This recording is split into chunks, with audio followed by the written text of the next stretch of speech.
interview, Home But Not Safe, COVID-19 and Domestic Violence. That's the title of our today's installment of Meeting Points. Okay, so first of all, thank you for inviting me to this very interesting initiative. And I'm Tiziana Chiappelli. I'm speaking from Florence, Italy, where I work. And I usually teach, also make researches on gender studies mixed with intercultural issues, so migration issues and so on and so forth. I also am an activist because I have my own association, which is Progetto Arcobaleno of Florence. And in our association, so we work especially with the victims of human trafficking, especially for sexual exploitation and violence. Okay, so I'm really inside the topic. That's my presentation. I don't know if the other host has to introduce herself or if I go on. Tell me. Can you please go on then? I mean, finish your thing, please. Please do go on. Yeah, for your introduce yourself. So, yeah. When I've been asked about COVID-19 and domestic violence, of course, I have made some calls to other associations of the territory. And also I've read a lot of statistics because, you know, the data are not very sure now. We are still in the process to collecting data about domestic violence, but also we have recorded some, we have noticed some general trends in Italy. So I don't know if you know exactly what is the situation of domestic violence in Italy, but for us it's a real issue. We have every year a woman killed every 3 days, so more or less 140 women per year. Okay, it's a huge amount. And this is only, of course, the top of the iceberg because, of course, domestic violence, it's not only the feminicide, it's also psychological violence, economic violence, and so on and so forth. That's a very nice nutshell. We will come back to you because we would like to know specifically what is going on in conjunction with the outbreak of COVID-19. Yeah. But now, Susana Elisa Pavlou, if I may call it like this, will first unmute her microphone. And will first, thank you, will first introduce yourself, please, Elisa, and give us. Will do. Susana. Susana Elisa Pavlou, sorry about that. Yeah. It's just Susana. No, just Susana. It's fine. Okay, Susana, can you please introduce yourself to our listeners and viewers? Will do. I'm, as you mentioned earlier, I'm the director of the Mediterranean Institute of Gender Studies. I have been just over a decade now. The organization, as you said, is based in Cyprus. It's an organization which is focused on research, awareness raising, training and education, and advocacy. So it's really important for us to use data and research as the basis of all our other activities. And the issues that we work on include violence against women and girls, which is the issue that we'll be talking about today, but also refugee and migrant women, representations of women in and through the media, women in decision-making, women's leadership, among others, such as social policy and so on, and how that intersects with all the other issues that we work on. So that's what we do. I do also have worked as a consultant to organizations such as the Council of Europe and UN Women and so on, but that's just additional things that we do as feminist researchers and activists. When we were talking with George to prepare for this subject, we're looking for data and statistics. Right. And but also because things happen so fast in this strange era we're living. Our first question to both of you, but since we are with you now, Susana, our question is twofold or threefold. First, what is the actual numbers, if we have numbers? Second, how is the data gathering and data recording the reliability? And third, maybe we can start from that. What is the general situation with domestic violence and the COVID-19? I understand that maybe we're lacking data, but let's do our best. Susana, you may go first if you like. Yes, thank you. So I think it's important, when we talk about COVID-19 and violence against women, or in this case, we're looking specifically at sort of intimate partner violence, domestic violence. We've got to think about what the situation was before, before restrictions, before lockdown, and before the crisis, if you like. So we already had a pandemic on our hands. So for us, violence against women and girls was a global crisis. 1 in 3 women will have experienced some form of violence in her lifetime. And we have a similar statistic also for Europe, according to the Fundamental Rights Agency. So we already had a severe situation on our hands. And the statistics I gave you are 1 in 3, or 1 in 5, depending on what region, or whether we're looking at it globally or we're looking at it only in the European Union, for example. Again, as you said, it's the tip of the iceberg. It's what Tiziana said. It's the tip of the iceberg because we know that it is largely a hidden crime, and that there is, unfortunately, we can only depend on surveys and reporting rates, and we know that reporting rates are never accurate. So if we look at now during the crisis period, what we know about crisis periods, or whether it's the economic crisis or other health crises that we've had in the past, we know it always exacerbates already difficult situations. And this is exactly what happened with COVID-19 and the lockdown and the restrictions that were necessary to impose, in my view, in order to contain the virus. So for us, it was a double pandemic. Yes.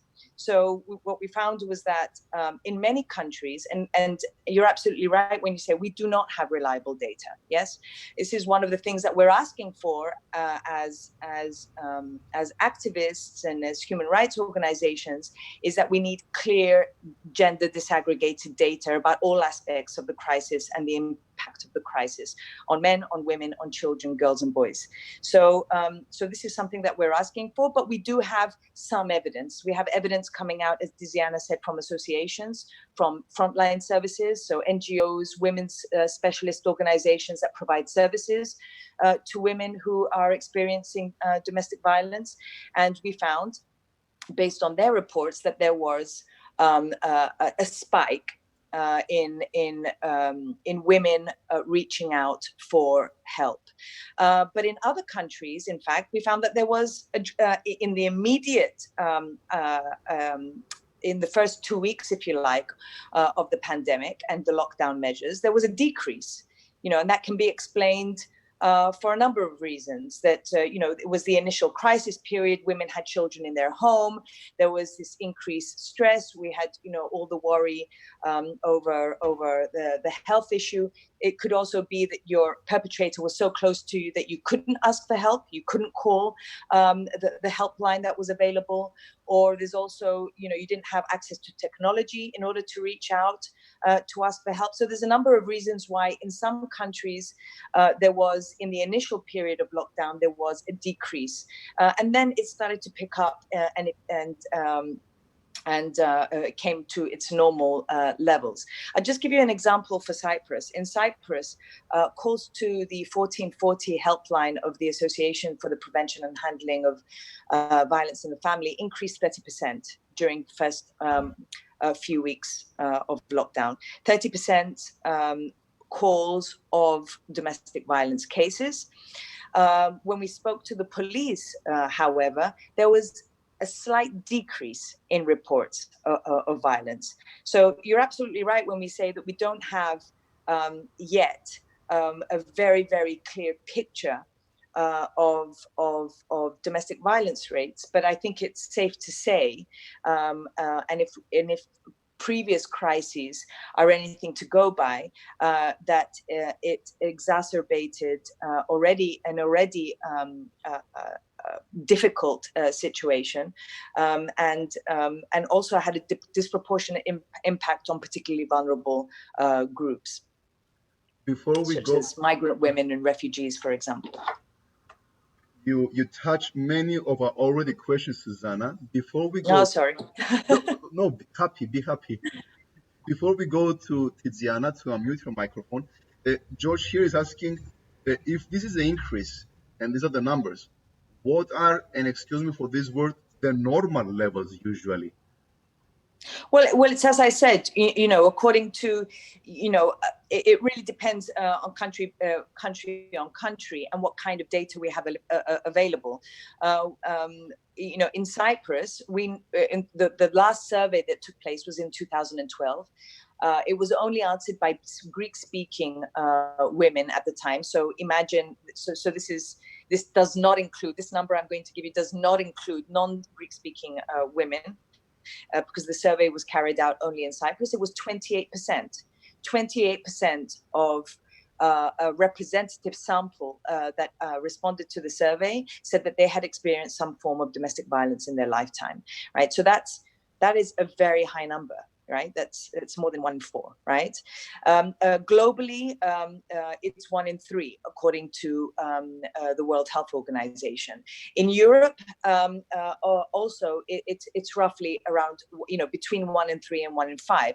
So, and then it depends country on country and depends on the kind of data that we have available. So yes, but we need to be clear that COVID didn't cause domestic violence, right? It exacerbated an already existing crisis for women and girls, and made the situation in some cases, and we can talk about all the different reasons that it did. It made the case, some cases, absolutely intolerable. Yeah. George, afterwards, we will actually invite our listeners and viewers now. If you friends go to lemoniradio.com, is the murmur box where you can post your comments. We will check in the middle of the show. We will check your messages because now we have to, yes, Tiziana is this way, to unmute your microphone, Tiziana, because the same question, and I'm going to repeat it, don't worry. First of all, what is the general situation right here, right now in Italy in regards to COVID-19 and domestic violence? And also, what are the data?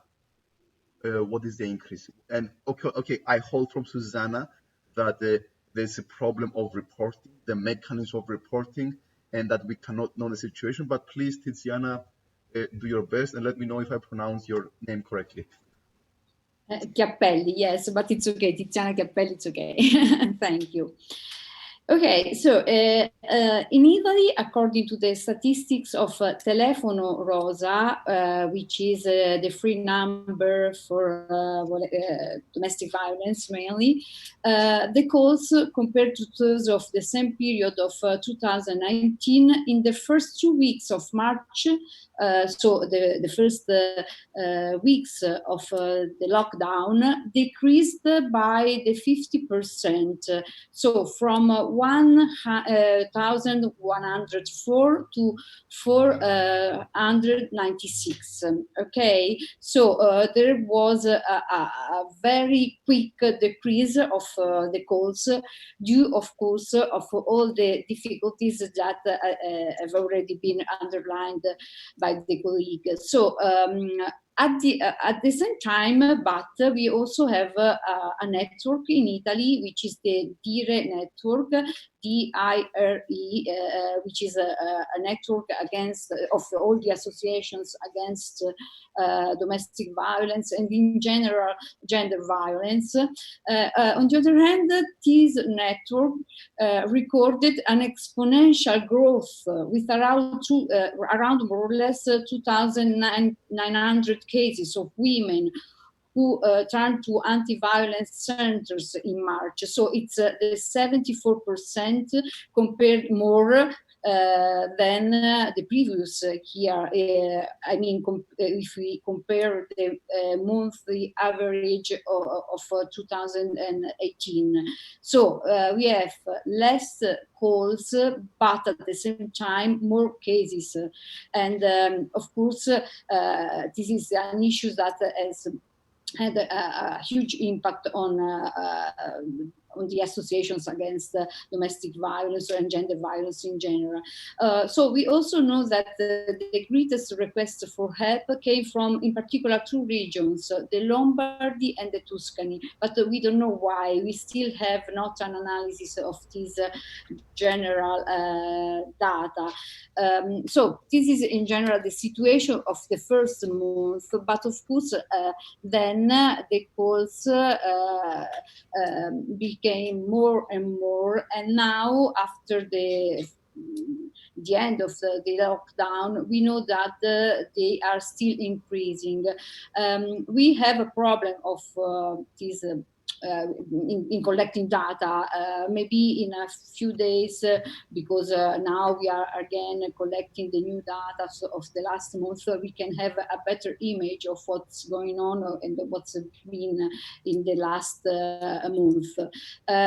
But of course, we know that the requests for help are increasing, still increasing, and also we have a big problem because, at the contrary, even if the World Health Organization, as already underlined the colleague, has asked for more support to women and girls and children, at the same time, the Italian government has cut the money for the shelters.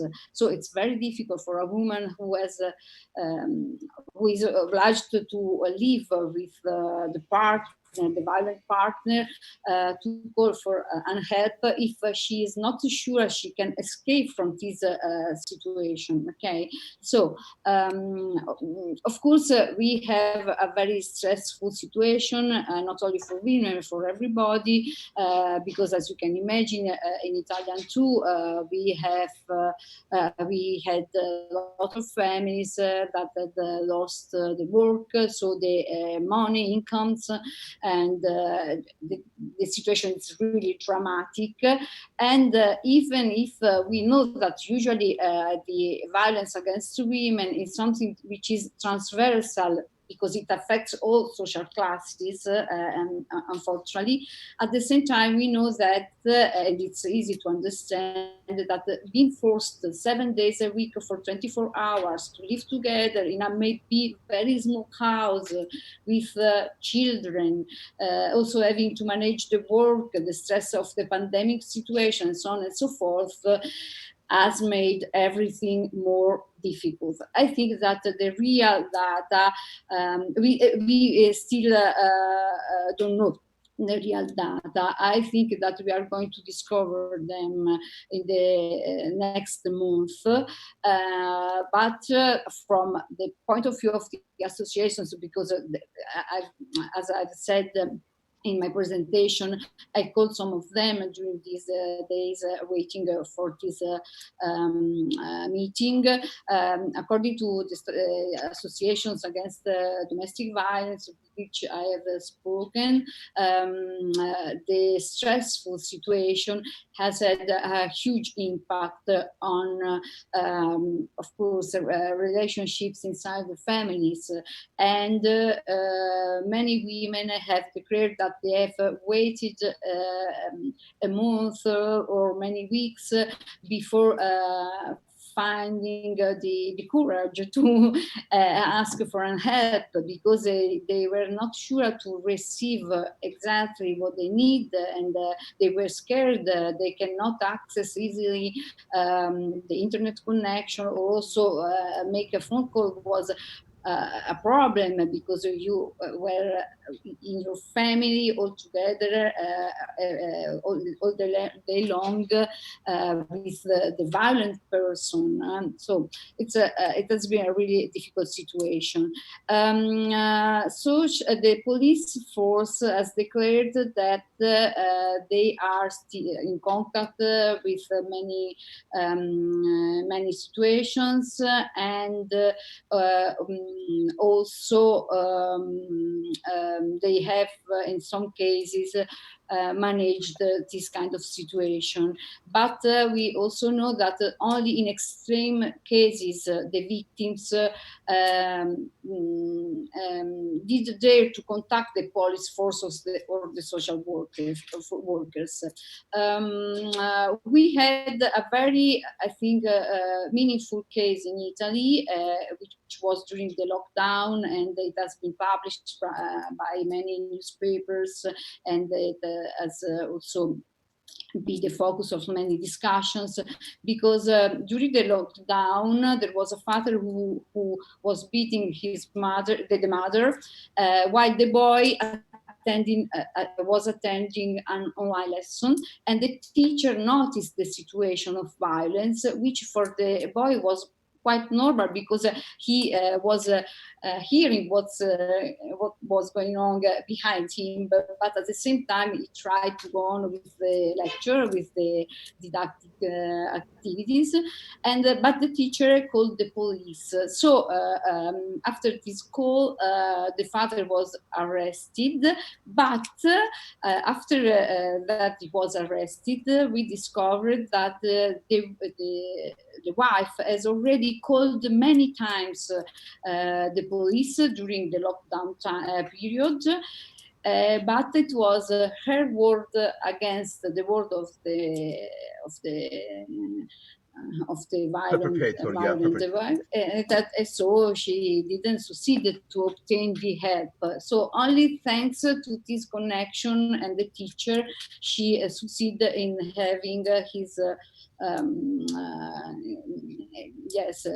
the violent person arrested. So this is a typical case, and it also shows all the difficulties that women can encounter in denouncing the perpetrator of the violence, because if you have to stay with him in the same in the same home, and you don't have an alternative situation, so you cannot do too much. I mean, so I don't know if I've answered to your questions. In general, I underline the fact that we still have a lack of data. Okay, that's the underlinement. Let's ask Susana to open her microphone, because we have a bunch of questions. Some of them you already answered, but let's focus. So which one is gonna be first, George? I want to ask, what are the actions taken when someone reports that he or she has been a victim of violence? What are the actions? Where are the victims going? And what is the support that they are receiving?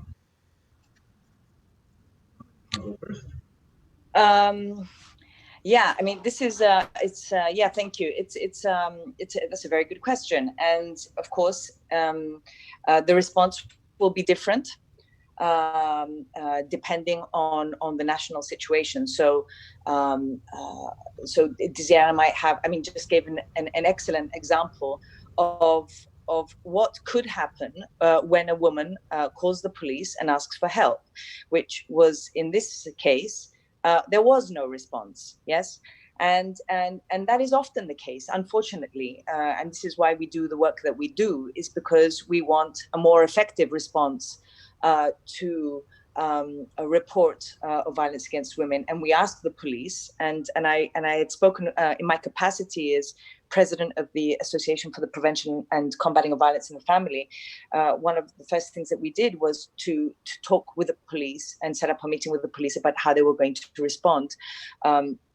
to the situation. And I have to say that at least in the case of Cyprus, we discussed it, and I was satisfied with that response. And what should the response be? That every call, you need to take every call seriously and treat every call as a high risk call. Yeah, because in the example that Tiziana had given us, that woman could have been our next victim of femicide. Yes, and as you may know, but for our audience, we have had a very poor record of femicide in Cyprus. We've had now, with the most recent death of a woman only a few days ago, it's over 40 cases in the last 20 years. And that might sound like a small number compared to the number that Tiziana gave us for their annual number that she gave us for Italy, but it is comparable given the difference in our population. So, and we found that many of those cases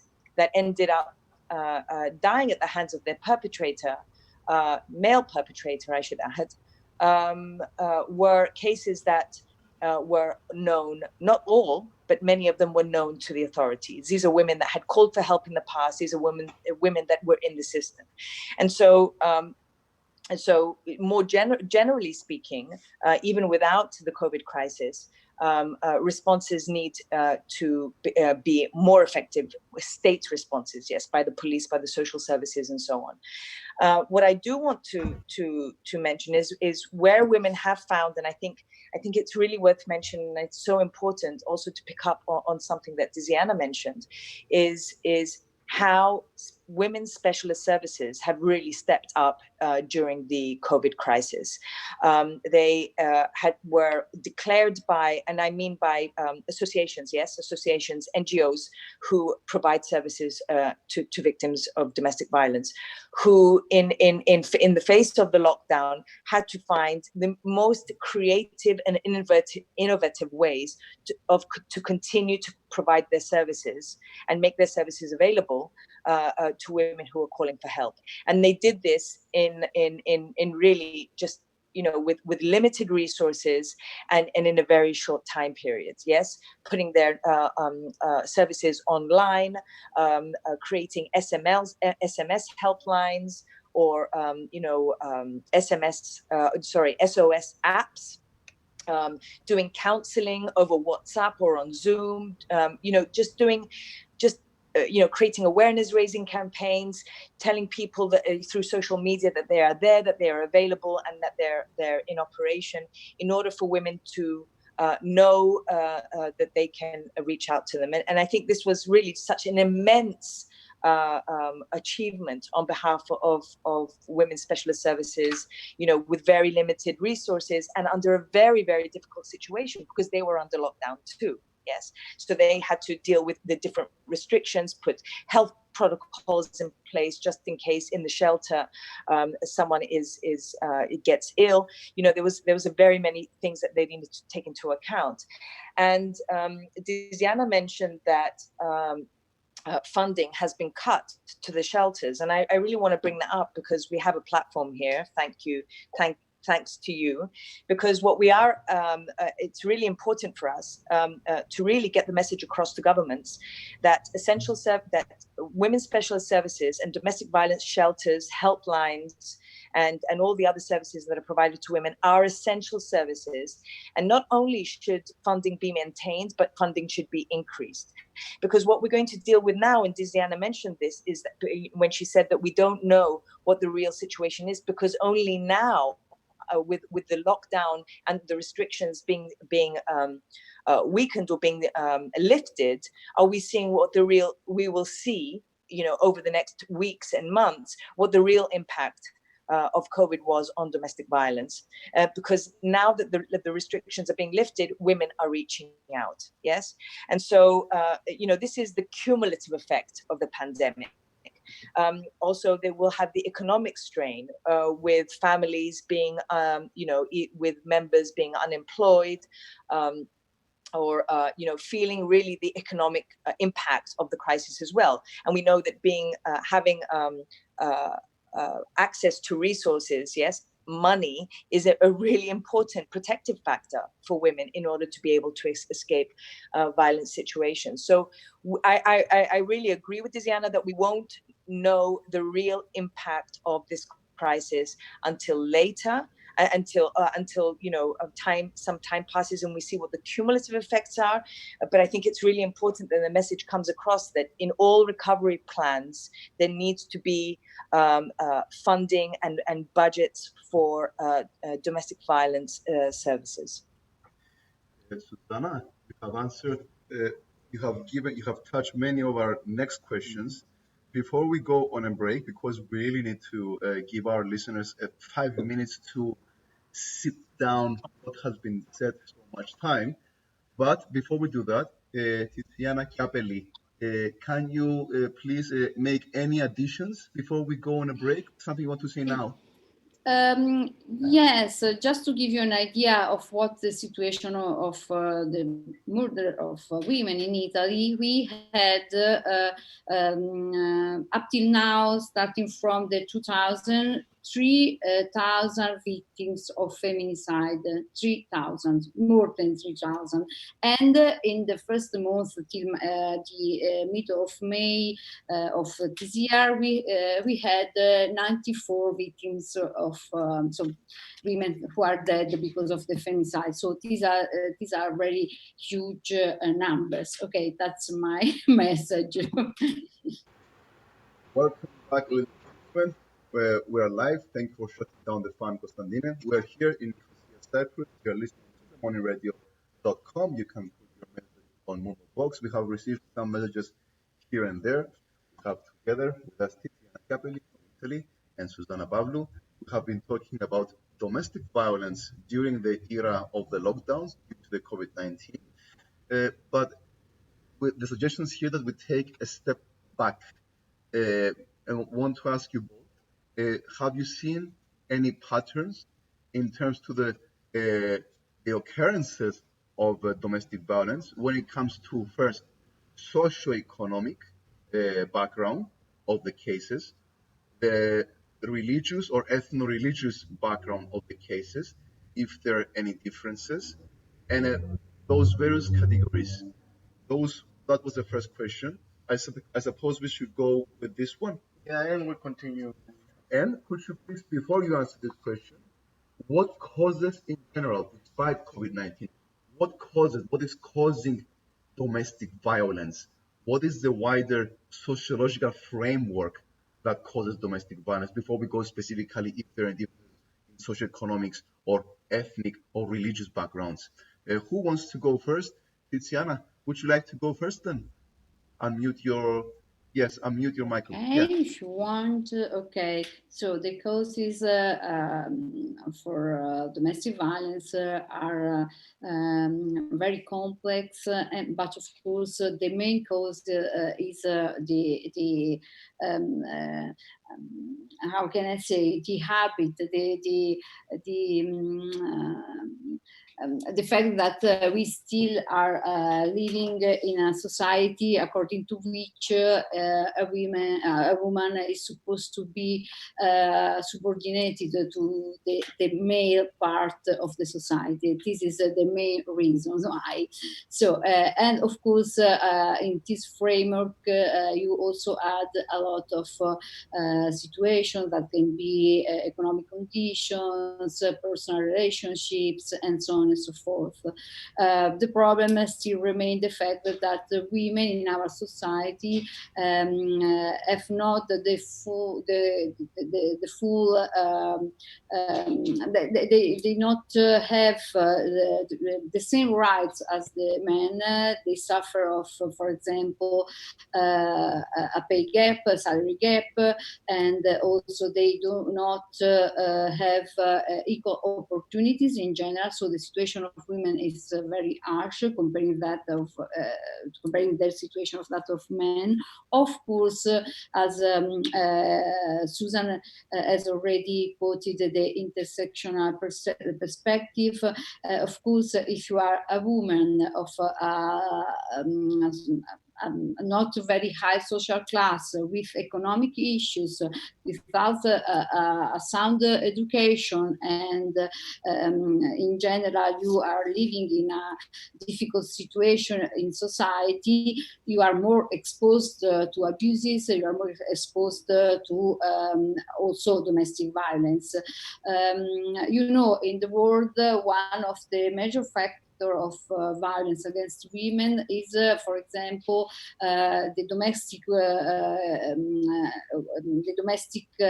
domain. Okay, but when a migrant woman is working for a family in a domestic situation, so domestic work is one of the main causes of violence against women, because these women do not have enough social networks around them, and they are not supported by their family, because very often the family is very far from them, and they also need they need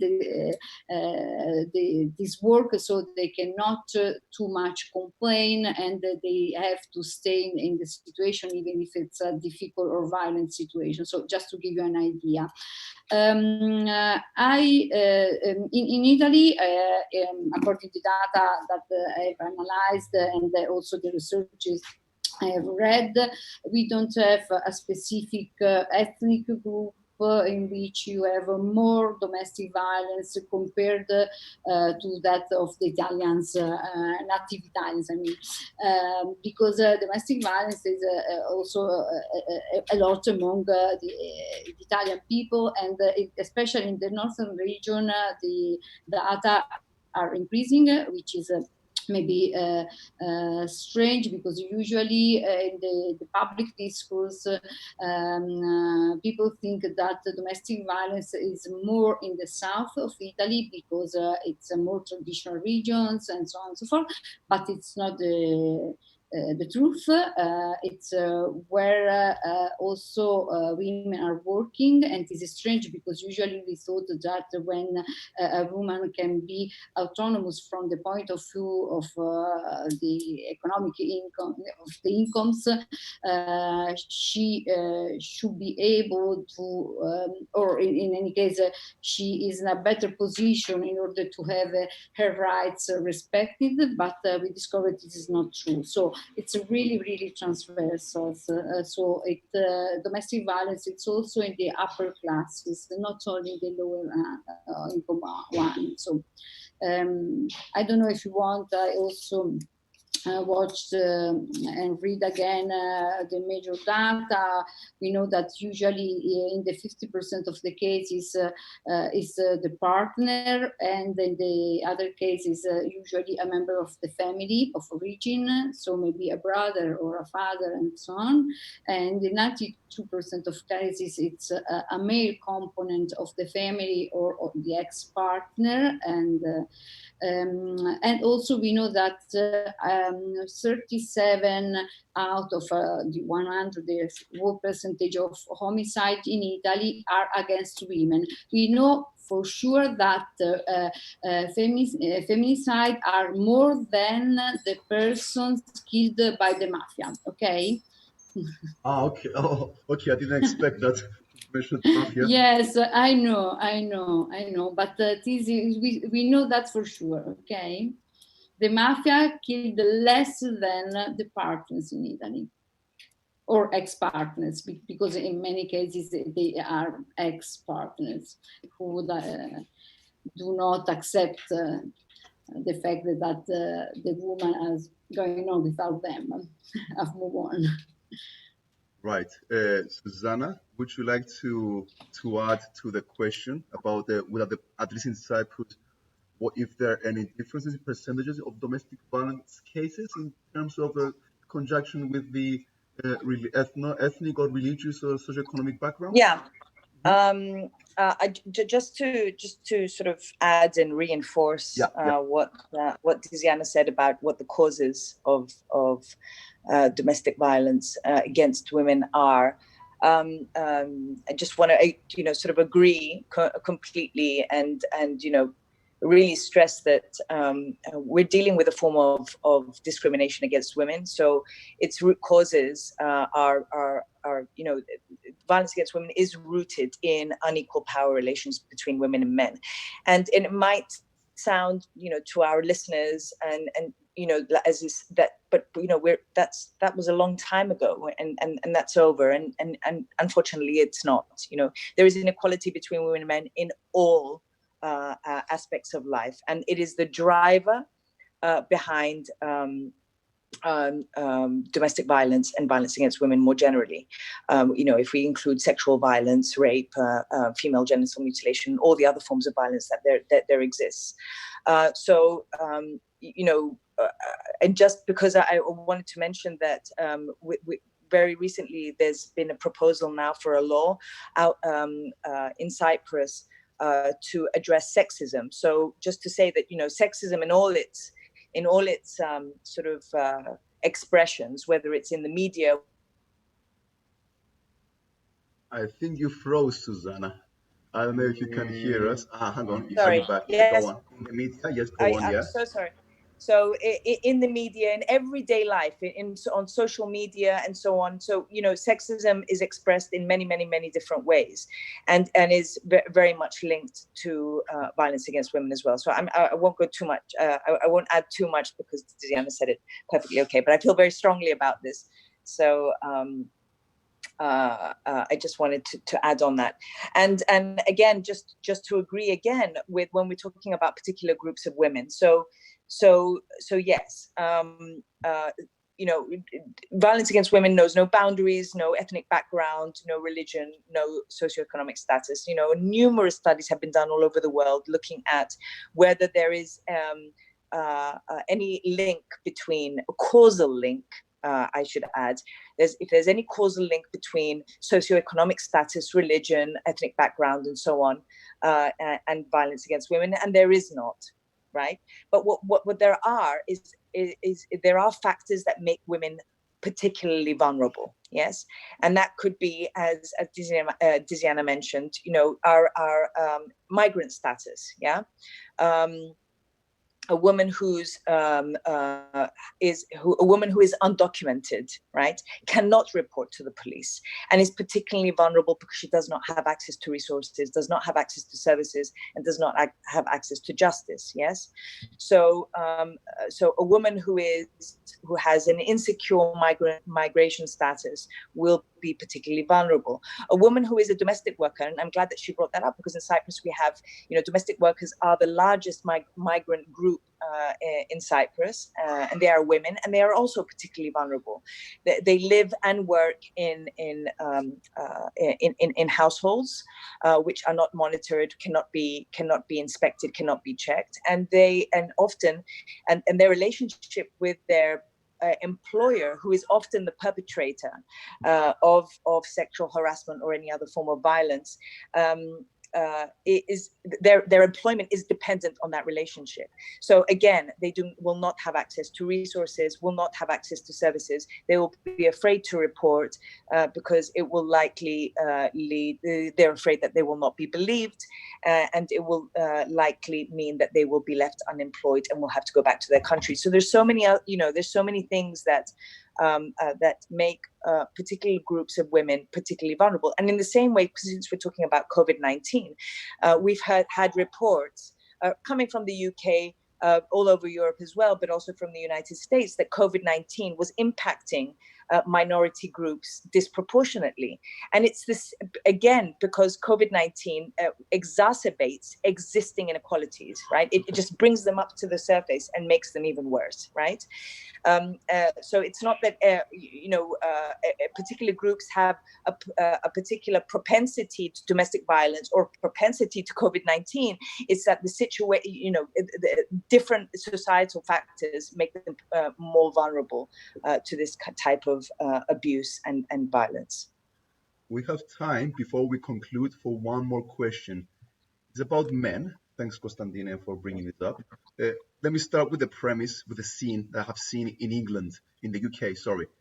During the campaigns for domestic violence, there was a poster where there was the woman, the wife, the mother on the floor, and the man above her beating her, but then the son, like the man's shadow, the father's shadow, was also having the same stance as if he was also beating her.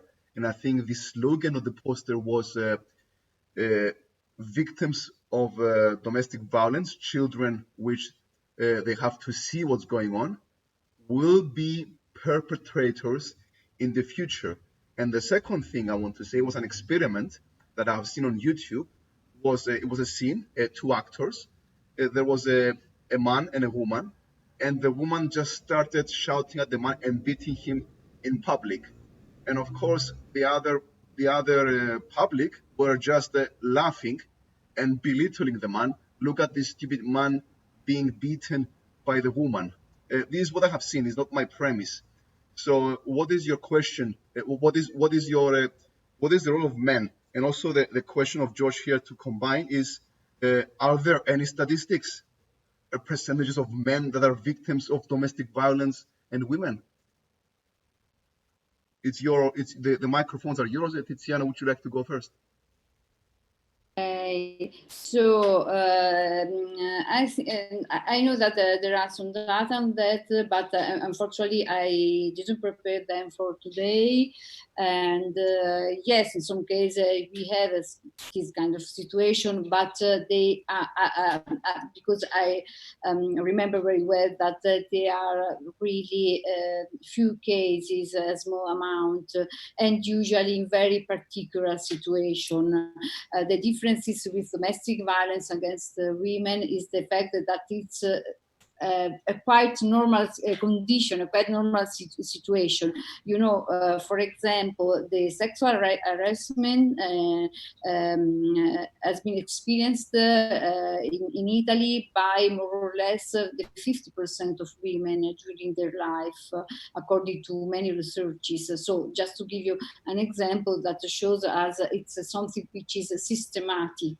At the contrary, violence against men can happen, of course. Of course, it can happen. We are humans, so as humans, we also, all of us, is capable to be violent. But usually, they are very extreme cases and very particular cases. At the contrary, it's a normal condition, unfortunately, for many women. So that's the difference. You also quoted the fact of the assisted violence. So the kids that watch or experience a situation of violence against a woman can be in the future become perpetrators. Yes, it seems to be the case, and that's why we have in this moment in Italy researchers in this field and also associations that try to help the assisted violence, we call that in Italian, and also a support for these children, not only boy but also girl, because in both cases you internalize a specific vision of the relationship between male and female, women and men. So it's very important to take care of these aspects, these psychological aspects of children. But you know, usually the perpetrators also have abuse of their children in many, many cases, especially if they try to help the mother. So it's a very complex situation of violence. I don't know if I've answered well your question, but We're only scratching the surface. Let's go now to Susana. You have the chance to answer if you want to add something to Tiziana. But let's join the. Okay, go on, answer. We have the next question. No, go ahead. If you have another question, go ahead. Okay. I'll answer both. Don't worry. All right, let's go. Okay, George, is violence only physical? What about psychological violence, both against men and women? Okay.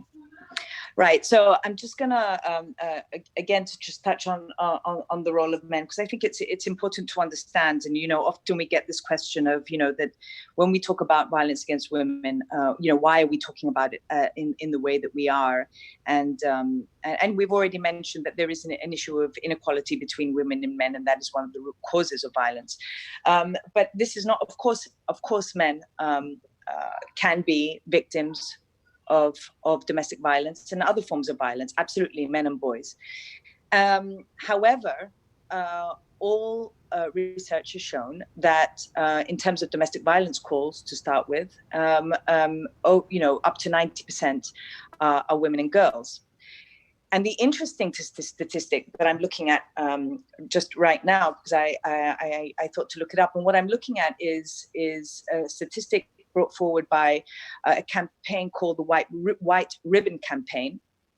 And it is an organization that is all over the world that engages men and boys to fight against violence against women. So someone could look it up, for example. It's whiteribbon.org. And although we recognize that both women and men are likely to experience some form of violence in their lifetime, it is around 95% of all victims, whether they're women or men, experience violence from a male perpetrator, right? So the perpetrator is by and large male, whether the victim is a woman or a man. And this is not a natural state of affairs, right? Under no, I would not be doing the work that I do if I believe that men were naturally violent. I don't believe that men are naturally violent. I believe it is a construction, and it's something that we can combat and that we can overcome. Yes. And speaking of intergenerational violence, that violence sort of moves from generation to generation, and the impact on children. I want to agree with Tiziana that the impact on children is in fact a very serious issue, and often they don't have a voice, right, to express what the impact of domestic violence, and sometimes we don't even recognize them as victims of domestic violence against women. So if violence is being perpetrated against their mothers, we will not recognize the children as victims in their own right. And in my opinion, they are victims in their own right, because living in a violent household, right, and living with the impact of that violence on your primary caretaker can have very negative consequences. And so for me, all children who live in violent households are victims of domestic violence. And it's high time that we recognize that when we're responding and listen to what children have to say about their experiences. And in answer to that question, I'd forgotten your second question. Honestly, sorry. What was the question? The second question. I thought you already answered, haven't you? Did I? Because okay. Now we want to come to the concluding remarks, and Susana... I think you asked me, Oresti, about the different forms of violence, and yes, it can be psychological. Yes. Yeah. Oh, yeah. It can be psychological, sexual, physical, economic. The types of violence that exist are many, and they often coexist. Yes. So a victim of sexual violence will often be also a victim of physical violence and psychological violence. So it is really a continuum, and many of these forms of violence exist at the same time, and I wanted to add there economic violence and economic abuse, because in times of crisis that can also be a weapon for perpetrators to use against their partners. Malista. With your concluding remarks, Susana, because you had the microphone. Okay, Tiziana, yes. With your concluding remarks, Tiziana, could you please give again practically for the women and victims in Italy, what are the phone numbers and the services they can access, along with your concluding remarks, to seek for help right here, right now? Please, Tiziana. Okay, so I want just to add something about the children who are in situation of domestic violence. We have a good law on that since the 2009. So they are recognized as victims themselves. The problem is that from the law to the implementation of the law, you always have a gap, and it's also a cultural gap because, as Susana said, very often even the social services don't perceive that these children have experienced a violence, even if it has not been a direct violence against them. So we have the law, we don't have, how can I say, the mechanism in order to take care of this situation for the children. So you were asking me about sorry, I lost. Yes, no problem. It's about, can you please give to our listeners and viewers in Italy and those who will watch the video on YouTube, numbers they can phone call if they're victims of violence, or services they can access immediately to ask for help? Okay, so we have a free number that you can call. Okay, the very well known in Italy is Telefono Rosa, which is open 24 hours every day, 7 days for the week. And also we have a lot of different toll-free number like the 800 13 70 24, for example, or the 15 22, and so on and so forth. You also have a regional number. For example, in Tuscany, you have a specific service, and usually they are open and they receive calls in every ever. Okay, so and okay, so in one aspect I want to tell you is also that it's that about the stalking, because we have a lot of crimes of stalking against women, and this is a further aspect, and that we have a law, but also the majority of cases reported to the police are against the women. So also the stalkers usually are male, and usually the victims is a woman. So this is a last aspect that it's very important. Okay, so that's more or less what I want to say to you. I would like to thank you now, Tiziana Chiappelli, for your contributions. And now we're going to go for the concluding remarks of Susana. Unmute, and the microphone is yours, Susana. Yeah, hi, thanks. So just to give the helplines for Cyprus, there's a 24-hour helpline. It's a free helpline, which is 1440, 1440. I'll say it also in Greek for those who are listening. This is the helpline of the Association for the Prevention and Handling of Violence in the Family.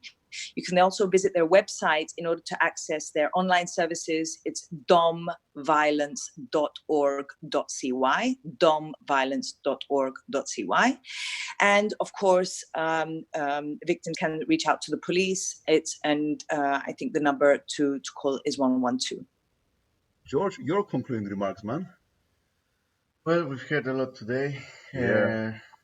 We heard that 1/3 of women are being victims of domestic violence. 90% of those receiving domestic violence are women. The next 10% are men and children. There's still a lot of things to study, and as our guests have said, it's a matter of reporting and receiving processes to the victims. So I think with this, my remarks, this has been just scratching the tip of the iceberg, scratching the surface. I would like to thank, first of all, our guests, Tiziana and Susana. I would like to thank you, George, for being the demon, D-A-E-M-O-N, not demon of the horns, demon of the technical situation here. It has been really an experience working with you. I would like to thank our three people behind the cameras, starting from our right, Yorgos, Mariana, and Konstantinos, who have been supporting us through all over. And finally, last but definitely not least, all our listeners and all our viewers, either live or those posterior, those who are going to listen and look and watch us on YouTube. And with this, I guess we can conclude our today's show, Meeting Points, ladies and gentlemen. Thank you for inviting us. Thank you so much for being here. Thank you so much, really. Thank you for having us. Now we're going to Yuma and duo, a man and woman duo from Lebanon. It's a remix of Ray and Kavik, the song Smek, a sweet and nice song. Thank you very much. Bye, Bye. Diana and Susana. Bye. Thank you, dear all. Bye.